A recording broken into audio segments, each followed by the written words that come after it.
안녕하세요. 착한 설명충 사과 전문 유튜버 모아요입니다. 늦어서 죄송합니다. 오늘의 기승전무 주제는 리니지 뺨치는 압도적인 유저 연령대를 보여주는 아재 게임, 거의 온라인 게임계의 모아요. 글씨체와 해상도마저 예스러움이 느껴지는 장수 게임, 국내 최초로 수업 교재로 사용된 이 시대의 갓겜, 천하제일 거상, 지금 바로 시작합니다.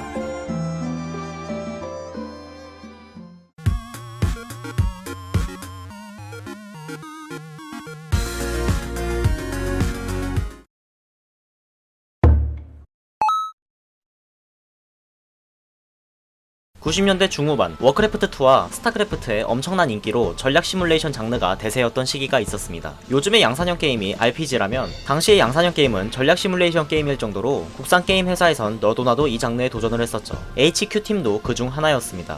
이곳에서 1997년 1월에 만든 게임이 바로 임진록이죠. 보자마자 워크래프트2의 임진왜란 버전을 떠오르게 하는 강렬한 표절의 기운이 느껴지지만 이는 후속작에서 말끔히 해결되었습니다. 2000년 1월 임진록의 후속작 임진록2는 조선과 일본만 있던 전작과는 달리 명이 추가되어 3국이 정립되었습니다. 3국이라 모 게임을 겨냥한 듯한 느낌을 지울 수는 없지만 임진록만의 개성 또한 뚜렷했습니다. 일반 유닛과는 다른 장수의 생산, 날씨, 풍향, 화재 시스템, 봉화대를 지어야만 미니맵을 볼 수 있는 깨알같은 설정에 임진왜란 시대에 비행기까지 등장하는 오버 테크놀로지까지, 이건 장점이 아니구나. 어쨌든 임진록2는 국산 전략 시뮬레이션 게임의 걸작 중 하나라는 평가를 받았었습니다. 임진록2 출시 3개월 후에 임진록2 플러스 조선의 반격이라는 확장판도 출시되었으며 이 게임은 임진왜란 이후 가상의 스토리가 캠페인으로 만들어져 개인적으로 흥미진진하게 플레이했던 기억이 납니다.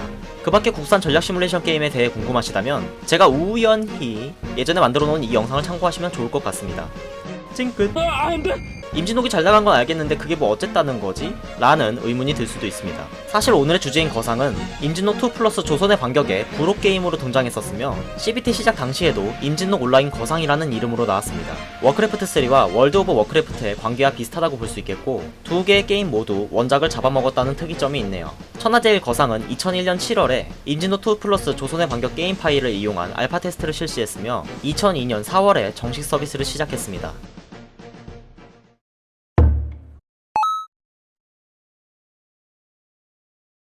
1레벨이라도 지존이 될 수 있습니다. 거상 광고에서 나온 문구입니다. 당연히 저것은 페이크긴 하지만 거상은 16세기 혼란스러웠던 조선, 일본, 중국, 대만을 배경으로 최고의 거상이 되기 위한 여행을 시작한다는 이야기입니다. 게임의 이름에서도 알 수 있듯이 거상은 RPG 게임임에도 불구하고 1대1 거래 외에도 좌판, 교역, 생산시설 등의 경제 시스템으로 게임을 진행하려는 의도가 돋보였습니다. 생산시설 때문에 PC방 한 구석에서 사천성만 하는 사람도 있었는데 때문에 저는 처음에 거상이 사천성인 줄 알았었죠. 머스? 물론 RPG 게임이니까 사냥이 있긴 한데 이것 또한 독특합니다. 분명 RPG 게임이긴 한데 사냥을 하면 전략 시뮬레이션 게임이 되기 때문이죠. 전투 화면은 임진록 시리즈와 같습니다.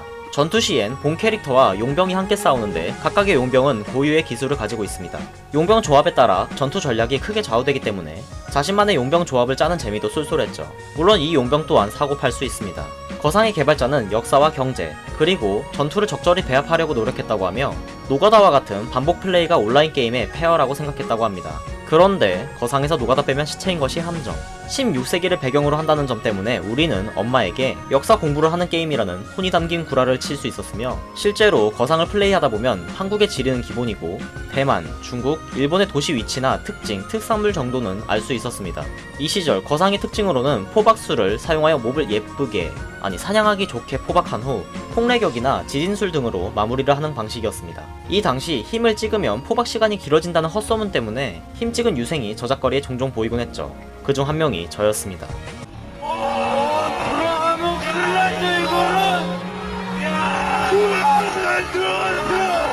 포박술의 지속시간에 버그까지 있었지만 버그 수정 패치가 금방 이뤄질 정도로 운영진들의 피드백도 빠른 편이었죠. 여러가지 강점으로 무장한 거상은 앞서 언급했듯이 임진록 시리즈의 인기를 가뿐히 넘었습니다. 거상 출시 약 5개월 만에 회원 50만 명, 동시 접속자는 1만 5천 명을 기록했습니다. 이러한 흥행에 힘입어 임진록 동토의 여명이라는 거상의 후속작을 2003년 8월에 출시 계획이었지만 왠지 모르게 개발이 중단되었다고 하는군요.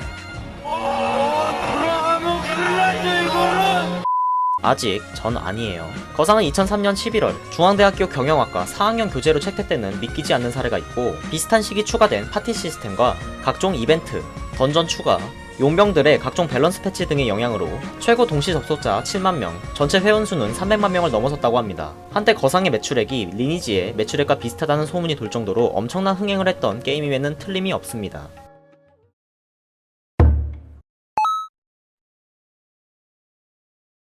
이렇게 잘 나가던 천하제일 거상은 2004년 7월 5일에 1세대 2차 전직 장수 추가라는 패치를 하게 되었습니다. 2차 전직 장수는 말 그대로 장수가 한 번 더 전직을 한 용병인데 무지막지한 스탯과 스킬 데미지로 중무장한 녀석들이었습니다. 이는 엄청난 밸런스 붕괴를 불러왔고 많은 유저들의 비난을 받았죠. 2004년 7월은 넥슨의 클래식 RPG들이 여전히 유료였던 시절이고 메이플 스토리는 막 3차 전직이 추가됐을 시기입니다. 이게 무슨 말이냐? 남들보다 빨리 성공하고 남들보다 빨리 내리막길을 걸었다는 이야기죠. 이 패치로 다이나믹하게 유저가 떨어져 나가는 수준은 아니었지만 승승장구하던 거상의 발목을 잡은 패치인 것은 확실합니다. 그 외에도 거상에 존재했던 문제점에 대해 폭풍같이 알아볼까요? 일단 심각한 용병들 간의 파워 인플레가 있습니다. 전직별로 밸런스 편차가 심해서 육성 테크트리가 고정되어 있습니다. 당연히 게임을 하는데 센 캐릭터를 키워야 하지 않겠습니까? 그러다 보니 잘 키우지 않는 잉여 캐릭터가 생겨나고 결국 유저들은 정석이라 불리는 정해진 테크트리를 따르는 걸 강요받게 됩니다. 물론 애정으로 잉여 캐릭터를 키울 수는 있는데 그 애정으로 정석 캐릭터를 키우면 효율이 훨씬 좋죠. 그리고 이러한 테크트리의 정점이 2009년 10월에 추가되었으니 바로 신수입니다.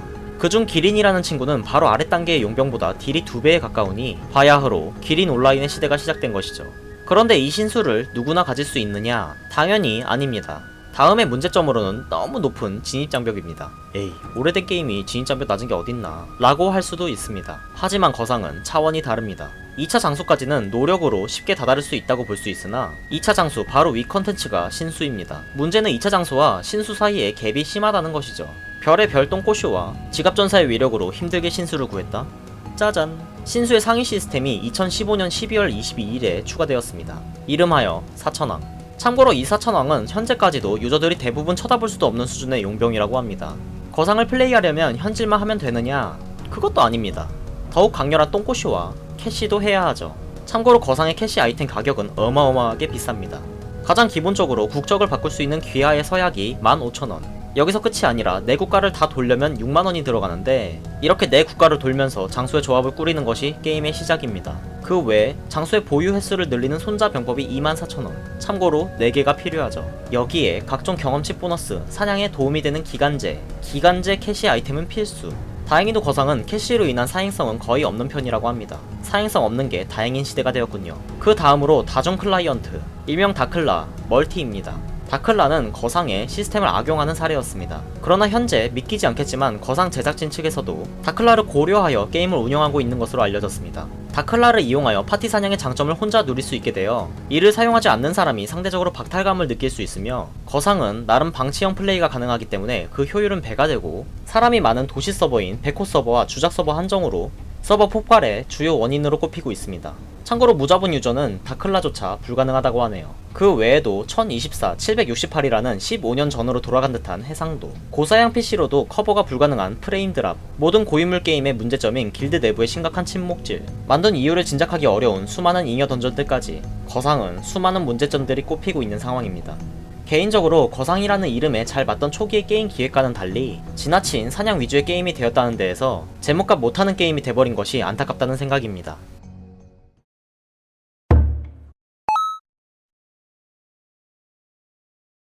근황 이야기를 하기 전에 거상은 두 번의 후속작 계획이 있었습니다. 첫 번째는 승에서 언급한 2003년 8월에 출시 예정이었던 임진록 동토의 여명이었고, 두 번째는 거상2 황금의 지배입니다. 2005년 12월 22일에 1차 클로즈 베타 테스터를 모집했는데 당시가 거상이 전성기가 아니었음에도 총 23만 명이나 신청을 했다고 합니다.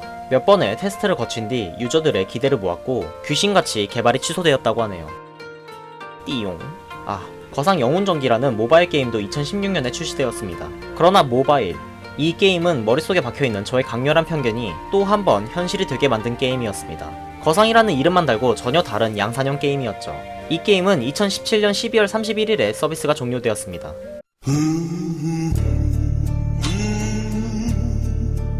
현재 거상 온라인의 근황은 이렇습니다. 일단 본인이 좋아하는 만화에 스킨을 띄우고 기린으로 사냥을 하거나 기린으로 사냥을 합니다. 물론 기린의 상위 단계인 4대 천왕으로 사냥하는 극소수의 유저도 있긴 합니다. 한마디로 신수 온라인은 현재도 진행 중입니다. 다른 게임의 경우 수립이나 상점의 아이템을 통해 게임 화폐를 회수하는 것이 가능한데 거상에는 이러한 방법이 없어 인플레이션이 매우 심합니다. 따라서 돈이 많은 사람은 끊임없이 벌지만 초보들의 경우 돈 벌 방법이 많지 않죠. 노가다도 어느 정도 스펙이 되는 사람이나 하는 겁니다. 이렇게 돈을 벌기 힘든 흑수저 유저는 흥미를 잃어 게임을 떠나고 애초에 고수였던 유저는 점점 더 고요만 가는 거죠. 제가 이렇게 폭풍같이 게임의 문제점을 나열했지만 반전으로 거상은 생각보다 동시 접속자가 많은 잘 돌아가고 있는 게임입니다. 게다가 거상은 직장인의 비율이 상당히 많은 것으로 알려졌습니다. 직장인들은 당연히 현질이나 캐시 충전에 상대적으로 부담이 덜하고 게다가 방치형이 가능하다는 점까지 금상첨화군요. 다클라의 영향이 크지만 백호, 주작 서버는 현재까지도 주말마다 서버가 수시로 터지고 있고 주요 사냥터와 장사처인 대전의 경우는 옛날 메이플의 자유시장 뺨치는 인파를 자랑합니다. 가늘고 길게 운영되는 게임의 정석이라고 할 수 있죠. 총총